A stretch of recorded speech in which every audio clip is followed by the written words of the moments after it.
राजनीति की फिजा में एक नया हड़कंप मचाने के लिए कांग्रेस ने इस बार सांप का सहारा लिया, जिसे लेकर हर कोई हैरान है। आपको बता दें कि यह सांप नकली है, लेकिन सांप जो आमतौर पर डर और रहस्य का प्रतीक है, अब कांग्रेस के विरोध का नया हथियार बन गया है। क्या यह पार्टी की नजर में विषैली राजनीति का नया दौर है या महज एक असामान्य चाल? यहाँ सवाल यह है कि कांग्रेस ने अपने प्रदर्शन में सांप क्यों जोड़ा? क्या यह संकेत है कि पार्टी अब सांपों की तरह चुपचाप अपनी चालें चलेंगी, या फिर यह आक्रामक राजनीति का एक और उदाहरण है जो सच्चाई से ज्यादा मीडिया का ध्यान खींचने का है? आखिरकार इस सांप प्रदर्शन ने न केवल चुनावी मंच पर ही नहीं बल्कि सोशल मीडिया और टीवी चैनलों पर भी धूम मचा दी है।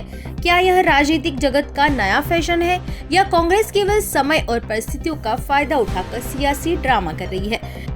अब यह देखना बाकी है कि इस सरपील योजना का अंत कहां होगा, क्योंकि जहां एक और सांप का खौफ है, वहीं उसकी चालाकी भी राजनीति में माहिर मानी जाती है।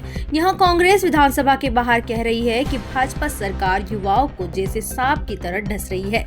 चुनावों में वादा किया था रोजगार देने का, लेकिन ये सिर्फ झूठे सपने दिखा रहे हैं। आइए देखते हैं क्या कह रहे हैं नेता प्रतिपक्ष उमंग सिंघार और कांग्रेस विधायक हेमंत कटारे। जब विकास की और मुद्दों की और प्रदेश की बात कर रहे, जब भाषण आप पूरा नहीं पढ़ रहे, इससे स्पष्ट है कि आपका ध्यान मध्य प्रदेश पे नहीं है। और निश्चित तौर से जो बातें सामने आई है, सिर्फ पुराने आंकड़ों को गिनाया गया राज्यपाल के अभिभाषण में। नया नवाचार क्या है, युवाओं के लिए क्या है, ये स्पष्ट नहीं है। किसानों के लिए स्पष्ट नीति नहीं है। तो मैं समझता हूं कि भारतीय जनता पार्टी के 1.25 साल के बाद भी अभी भी कुंभकर्ण की नींद सो रही है। नया कुछ देखिए, भाजपा का असली जो चेहरा है वो एक काले नाग के रूप में है, और उसी काले नाग के रूप में मध्य प्रदेश के युवाओं के भविष्य की हत्या कर रही है, डस करके उनके भविष्य को समाप्त कर रही है भाजपा। ये सांकेतिक विरोध हम इसलिए कर रहे हैं क्योंकि यहाँ की युवाओं को रोजगार तो मिल नहीं रहा है, और उनका जो रोजगार है वो छीनने वाला कौन है? वो है भाजपा की सरकार। ये पूरा डॉक्यूमेंट आप देखेंगे, राज्यपाल जी का अभिभाषण है, इसमें कहीं पर भी एक भी रोजगार सरकार ने दिया हो तो आप मुझे बताइएगा कि हाँ फलानी जगह पे रोजगारों को रोजगार दिया गया है। कांग्रेस सांप पकड़ने का प्रशिक्षण ले रही है, क्योंकि कांग्रेस में इतने आस्तीनों के सांप हो गए हैं।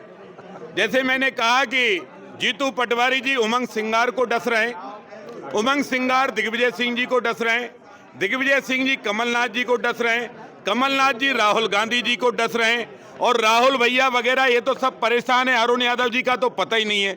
इसलिए कांग्रेस पहले नकली सांप पकड़ने का प्रशिक्षण कर रही है, फिर उनके अंदर जो आस्तीनों के सांप हैं उनको पकड़ने के प्रशिक्षण करेंगे।